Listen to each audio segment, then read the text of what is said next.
Mozambique, Angola, Rwanda, Nigeria, Morocco, Tunisia, and Ghana.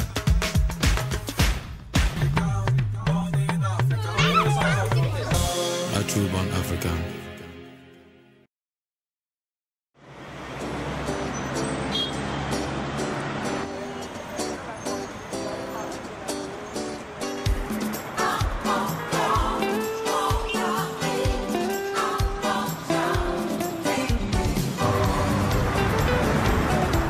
Yaoundé, capitale du Cameroun. Nous sommes en plein cœur de l'Afrique centrale. La ville a les apparences d'une métropole normale. Des artisans au génie évident sont à l'œuvre pour émerveiller l'œil du visiteur. Au milieu d'immeubles faits de pierre et de béton, ces créateurs ont sans aucun doute à cœur de rappeler que nous sommes en zone tropicale et que dans cette partie du continent, on peut retrouver en forêt divers animaux sauvages dont un aperçu en sculpture de toutes sortes est ici exposé de façon totalement gratuite.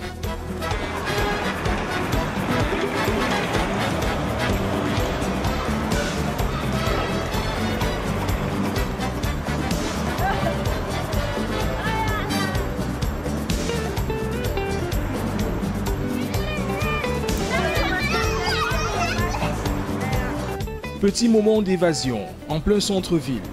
Des véhicules vont et viennent dans tous les sens.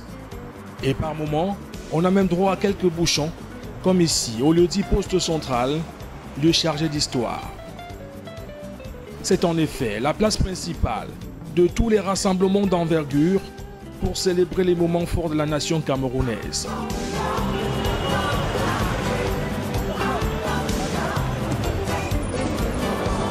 Le boulevard du 20 mai, du nom de la fête nationale, celle qui consacrait l'unité des Cameroun anglophones et francophones, juste à côté, reçoit alors des défilés militaires et civils sous les yeux du président de la République et de ses invités triés sur le volet. Mais cette année sera différente et aucun rassemblement ne sera autorisé pour cet événement ô combien important dans la vie du pays. Et pour cause, le mal planétaire qui fait tant de victimes aux quatre coins du globe s'est invité au Cameroun et contraint le pays à s'adapter à certaines règles pour éviter le tueur invisible qu'est le coronavirus. Si dans la majorité des pays de l'Occident et même en Asie, la mesure première prise par les autorités était de confiner les populations, le caractère débrouillard vivant au jour le jour en l'absence d'un système social performant des Africains aura obligé les gouvernants à s'adapter avec les armes à leur disposition. C'est ainsi que le Premier ministre et tout le gouvernement camerounais a prescrit des mesures pour essayer de faire face en informant le peuple au jour le jour sur l'évolution de la pandémie. Les mesures prises par le gouvernement pour mener et gagner le combat que certains médecins ont très vite perdu, sans doute surpris par la rapidité de ce virus tueur. Permettez-moi d'avoir une pensée pour un de nos valeureux soldats, spécialistes en ORL, tombé sur le champ tôt ce matin, victime malheureusement du Covid-19. Je voudrais reconnaître en lui un professionnel acharné qui n'a eu de cesse de se donner à fond pour permettre aux patients et concitoyens de vivre en santé, notamment dans son domaine. Nous avons pris le soin de réviser notre stratégie et de mettre en place un plan de riposte à la pandémie au nouveau coronavirus qui devrait améliorer la situation de manière progressive. Cette stratégie s'articule autour de 4 axes. Le premier étant la recherche active des cas à travers notamment un testing massif généralisé des populations. Le second axe est la prise en charge optimale des cas confirmés positifs, aussi bien du point de vue des protocoles de l'offre hospitalière que de l'offre en équipement. Le troisième axe est la régulation sociale, dont l'objectif est de limiter la contamination communautaire à travers notamment des actions de sensibilisation, de régulation des flux des personnes dans les lieux de grandes affluences. Enfin, le quatrième axe s'articule autour de la gouvernance et la redevabilité afin de mieux coordonner les actions entre les secteurs, assurer une gestion efficiente de la ressource humaine et garantir la nécessaire transparence dans la gestion des ressources mises à disposition. L'heure est donc à la transparence, mais aussi à la vigilance. Une vigilance qui prend les allures d'actions concrètes avec des séances de désinfection des lieux publics, comme ici, dans un bâtiment interministériel.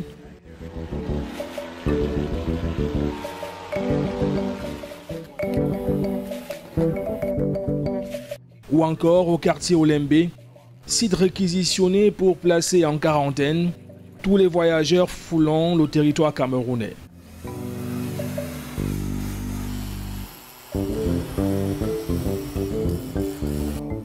Les travaux d'aménagement d'un centre spécialisé ont connu un avancement significatif.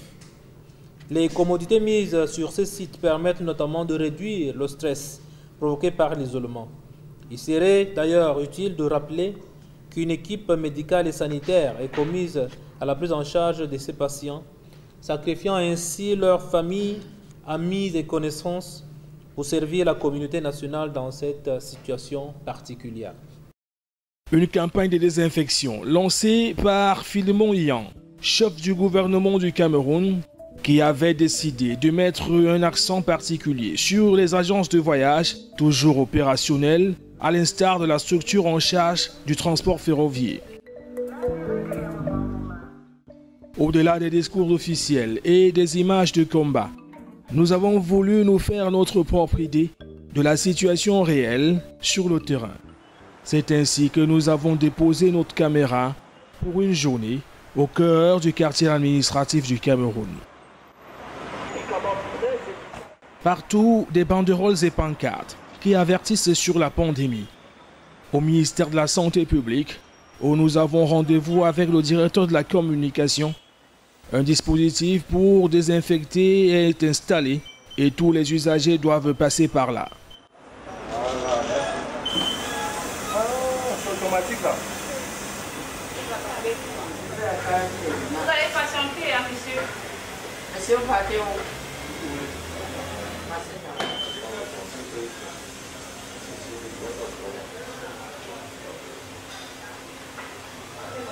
Merci. Le fonctionnaire va repréciser le discours qu'on tient sans cesse dans la rue auprès des populations et indiquer à nouveau la stratégie courante sur le continent africain que le reste de la planète a parfois peine à comprendre. On est également, en ce qui concerne les aspects de communication, ancré dans une démarche de sensibilisation grand public et à tous les niveaux, et aucun moyen, aucune méthode, aucune démarche n'est à négliger. Et pendant que nous discutons, vous voyez bien que mon téléphone sonne tout le temps parce qu'on est sursollicité en termes d'information. Et s'il sonne à cette fréquence, vous pouvez imaginer la fréquence du 15-10 au niveau du centre des opérations d'urgence. Donc, de manière amassée, l'idée pour nous est surtout que nos frères, nos sœurs, nos populations intègrent bien que le virus le nouveau coronavirus est bel et bien réel au Cameroun, je disais, est bel et bien réel au Cameroun, mais certaines personnes ont encore de la peine à intégrer que ce soit une vérité chez nous. On pense encore que c'est une maladie des Blancs, c'est une maladie des riches, c'est un virus qui est suffisamment intelligent pour nous choisir que les gens qui sont nantis ou aisés, que non. Mais l'autre chose aussi, c'est que dans un souci de préservation de l'identité des patients au coronavirus pour éviter toute stigmatisation, l'État du Cameroun n'a pas voulu, notamment à travers les démarches édictées par le Premier ministre du gouvernement, que nous puissions, comme on le voit dans certains pays, montrer les victimes, montrer les patients. Non. Certes, ce n'est pas une maladie de la honte, mais par souci, il y a le caractère humain africain qui nous caractérise et nous devons préserver également la dignité de toutes ces personnes qui malheureusement ont été infectées au nouveau coronavirus. Donc disons qu'en gros, il est bon que nous continuions d'observer toutes les mesures barrières, les mesures d'hygiène, les règles d'hygiène usuelles édictées par le gouvernement et l'OMS. Cela reste j'ai envie de dire, la voie du salut pour contenir la propagation et pour aider l'État du Cameroun à maîtriser rapidement la situation et éradiquer le Covid-19 dans notre pays.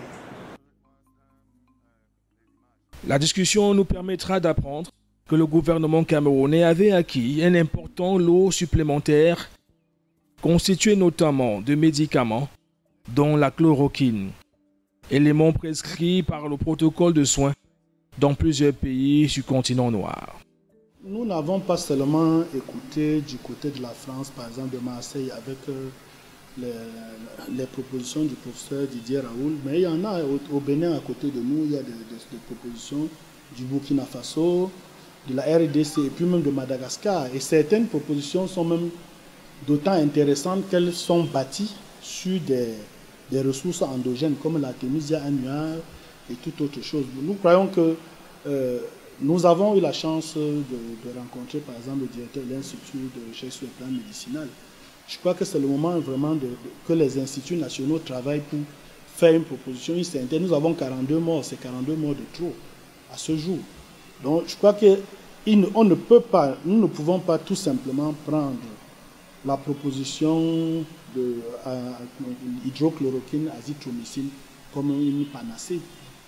Tout autour de nous, d'autres pays africains ont fait d'autres propositions. Et même au niveau local, il y a des thérapeutes qui ont fait des propositions qui ont sous forme écrite.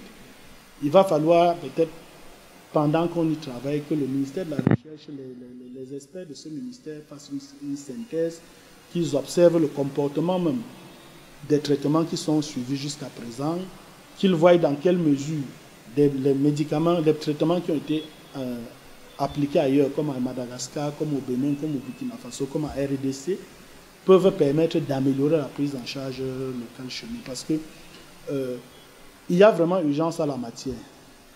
Les infrastructures ne sont pas suffisantes. Les tests même, la systématisation des tests n'est pas encore faite. Donc, voilà l'intérêt, par exemple, de contractualiser avec beaucoup d'infirmiers pour les faire sillonner les quartiers et pratiquer les tests.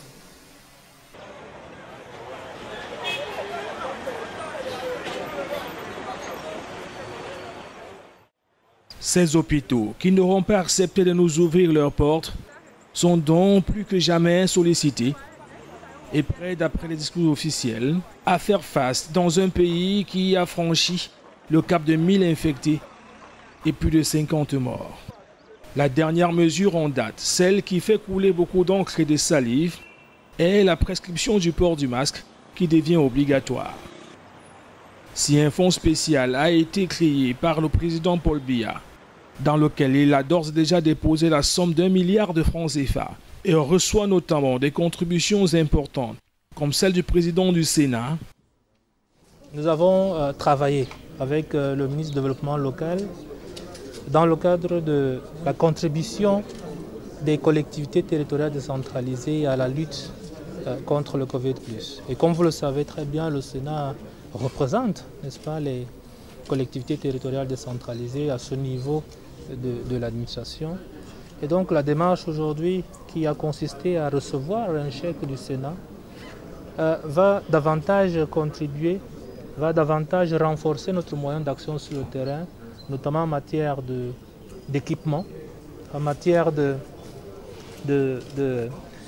d'acquisition, n'est-ce pas, des médicaments pour les patients, en matière de contrôle tout simplement de l'épidémie sur le terrain. Mais nous devons dire que dans notre stratégie de décentralisation de la lutte, telle que le président de la République, son Excellence Paul Biya l'a voulu, nous devons davantage travailler étroitement avec les collectivités territoriales décentralisées, les autorités administratives et nos services déconcentrés sur le terrain, si nous voulons bien avoir des résultats sur le terrain. Merci. Il n'en demeure pas moins que certaines personnes ne décolèrent pas quand elles s'imaginent mettre la main dans la poche, comme ici à Douala, poumon économique de la zone Afrique centrale. L'une des villes les plus touchées au sud du Sahara, mais les plus exposées aussi, avec une population estimée à plus de 3 millions d'habitants. le ticket du marché. Mais le casque, le cache-nez de 300, on ne peut pas nous acheter ça. Si ça me tue maintenant, on va dire que c'est de Corina. Moi, je vis avec des Camerounais trop pauvres qui sont même incapables d'acheter même un masque. Vous voyez une maison d'un papa qui a 5-6 enfants. Il n'a même pas un salaire de 20 000 francs, 30 000 francs le mois. Il souffre, il est maçon, il se débrouille au quartier. Il pourra acheter un masque, c'est combien? Un masque. S'ils avaient au moins prévu partager les masques aux gens, distribuer d'abord les masques gratuitement, ce n'est pas la peine de mettre la charrue avant les bœufs. On prend est-ce qu'il y a des mesures d'accompagnement par rapport à ce port de masque obligatoire? Le masque doit se faire changer chaque peut-être 3 heures, je suppose. Pour chaque 3 heures. Quel est le Camerounais du sous-quartier de Bilongué, par exemple, ou de, je sais pas, d'un village à Abo, ou à Bakoko, ou à, je sais pas, dans un village, qui sera capable de changer de masque chaque 3 heures? Et chaque masque lui coûtera combien? Quel est son revenu journalier ou mensuel? Est-ce qu'il sera capable de payer ce masque? Dans la réponse locale, la société civile s'est retrouvée absente. C'est-à-dire qu'il n'y a pas vraiment une place donnée à la société civile, ni en termes de stratégie, ni en termes de représentativité. Nous pensons aussi que les mesures de barrière qui ont été proposées par le gouvernement sont bonnes et nous les appliquons, c'est-à-dire les masques, le lavage des mains, la distanciation sociale, la réduction du nombre de places dans les véhicules. Mais que tout ceci doit être accompagné de mesures d'accompagnement, par exemple la réduction du coût du carburant, des subventions d'un certain nombre de choses, peut-être pour l'acquisition des masques par exemple. Les mesures d'accompagnement du gouvernement ne sont pas assez suffisantes. Il serait important qu'on puisse soutenir ces couches sociales vulnérables. Vous savez, ce n'est pas la particularité du Cameroun, mais en Afrique subsaharienne en général, les économies sont très faibles et le secteur informel occupe une place importante. Et la réalité sur le terrain, est-ce qu'en termes d'emploi, il y a une forte présence des emplois précaires, ou encore disons plutôt du sous-emploi, c'est-à-dire ces personnes qui gagnent généralement leurs revenus au jour le jour. C'est un problème qui est déjà perceptible. Dans nos différents quartiers, nous avons déjà compris que la situation risque d'être très difficile. Et il est important que le gouvernement puisse prendre des mesures pour anticiper cela. Préoccupations importantes donc, qui n'empêchent pas ces hommes et femmes, pour l'essentiel vivant de l'économie informelle, à se débrouiller avec les moyens du bord, comme dans ces marchés bondés de monde, à Bepanda, zone populaire, ou encore Ndokoti, où les conducteurs de moto-taxi se côtoient dans une promiscuité effrayante.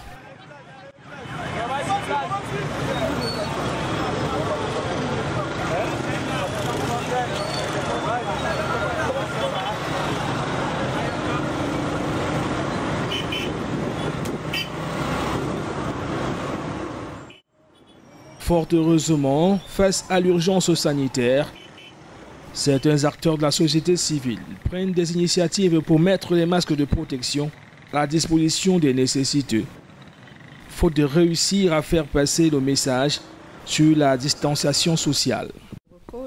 Dans ces activités de promouvoir les droits de l'homme et d'accompagner le gouvernement dans la lutte contre le Covid, a donc conçu des masques que nous appelons masques de recôte et que nous avons l'intention de produire pour distribuer gracieusement à la population pour la protéger.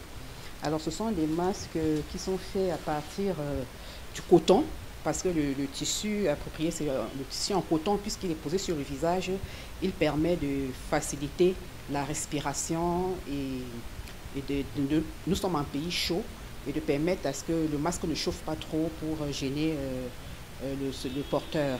Alors il est fait de 2 tissus, 2 couches de tissu, mais seulement nous l'avons conçu spécialement avec une pochette.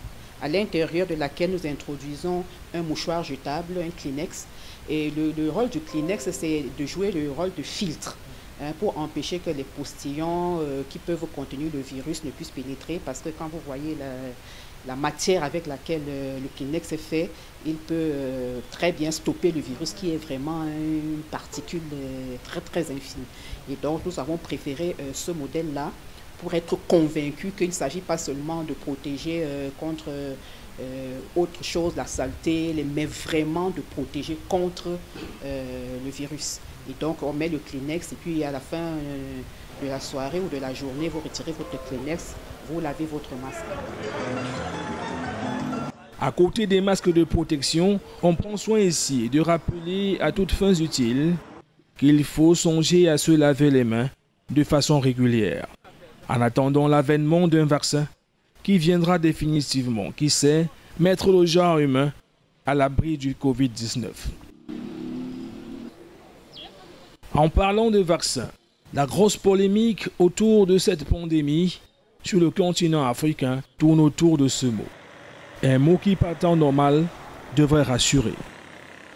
En effet, des scientifiques français proposaient très récemment, en pleine émission télévisée sur une chaîne française, d'expérimenter des vaccins tests actuellement en confection en France sur le territoire noir. Une proposition qui a eu le mérite de soulever un véritable tollé dans la communauté des scientifiques et même au sein de l'Organisation mondiale de la santé. Et donc on espère quand même d'avoir des chiffres suffisamment importants pour avoir une valeur statistique. Si je peux être provocateur, est-ce qu'on ne devrait pas faire cette étude en Afrique où il n'y a pas de masque, pas de traitement, pas de réanimation, un peu comme c'est fait d'ailleurs pour certaines études dans le sida, où chez les prostituées, on essaye des choses parce qu'on sait qu'elles sont hautement exposées et elles ne se protègent pas. Qu'est-ce que vous en pensez ? Alors vous avez raison, et d'ailleurs on est en train de réfléchir en parallèle à une étude en Afrique justement pour faire ce même type d'approche avec le BCG, un placebo. Je dis carrément non à ce genre d'initiative. Les vaccins qu'on fabrique en Europe et qu'on apporte chez nous, pourquoi est-ce que nous sommes les cobayes? Nous ne sommes pas les cobayes. Nous ne sommes pas des animaux, nous ne sommes pas des singes, qui nous considèrent en tant qu'hommes d'abord. Pourquoi ça a commencé chez eux, on commence pas à faire les vaccins là-bas et les tester là-bas chez eux? Pourquoi forcément en Afrique? Non, nous ne pouvons pas accepter ça, d'accepter l'injection de l'ERT qui disent que ou c'est le vaccin de Corona ou c'est quoi là, nous ne pouvons pas accepter ça vraiment. Moi personnellement, mon point de vue est clair là-dessus. Je ne permets pas qu'on teste cela dans notre continent. Qu'il aille ailleurs, pas ici. Nous ne sommes pas les cobayes.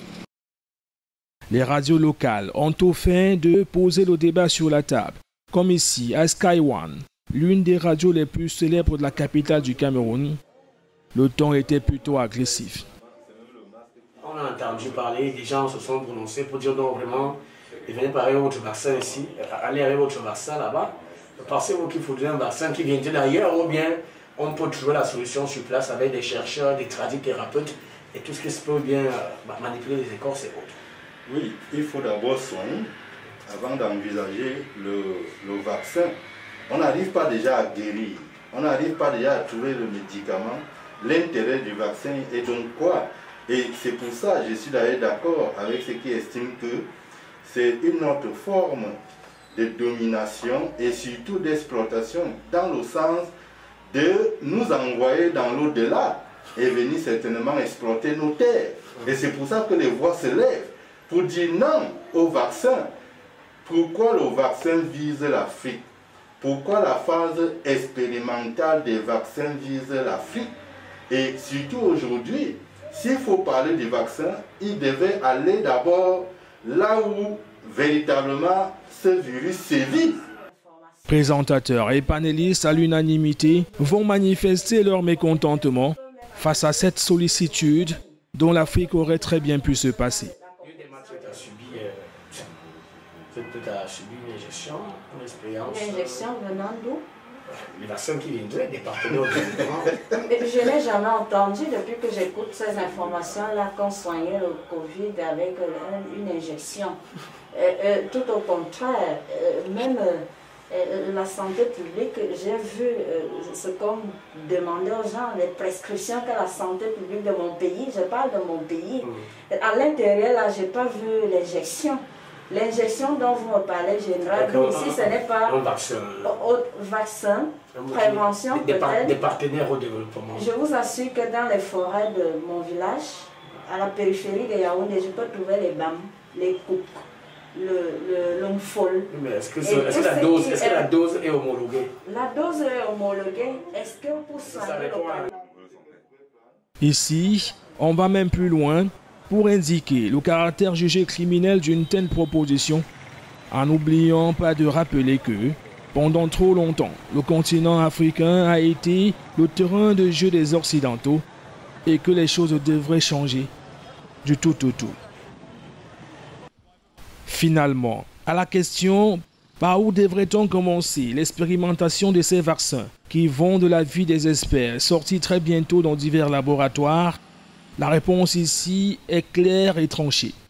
Je pense que l'Afrique chaque fois a été utilisée comme les cobayes, parce que chaque fois quand il y a des choses très dangereuses, on teste en Afrique. Pourquoi chaque fois en Afrique? Qu'on essaie aussi en Europe, parce que je ne pense pas que nous, avec ce que nous vivons ici, nous avons aussi des chercheurs, nous avons des scientifiques. Pourquoi ne pas nous permettre nous-mêmes de travailler dans le domaine et essayer de trouver les méthodes à notre guise? Pourquoi chaque fois l'Europe veut nous montrer qu'ils ont la suprématie pour dominer l'Afrique?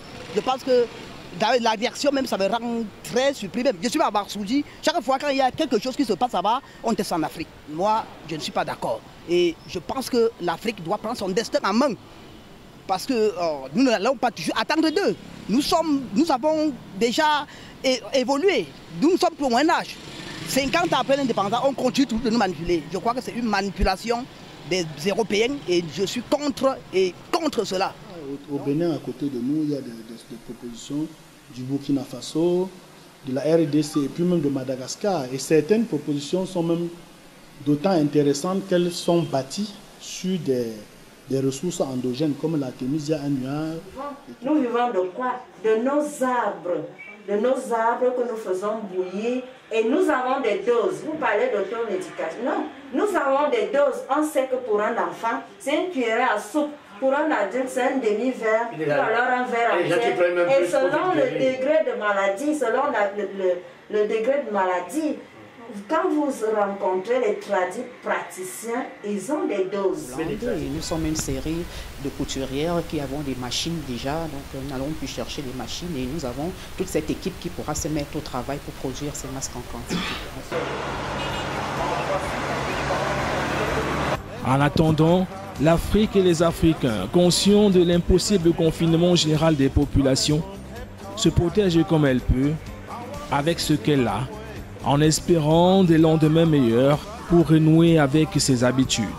Que ce soit à Yaoundé, à Douala, Libreville, Brazzaville, Djamna, on attend désormais des jours meilleurs avec quelques appréhensions, en espérant reprendre les vieilles bonnes habitudes bien d'ici, comprendre une séparante ou un dernier pot avant de se dire au revoir.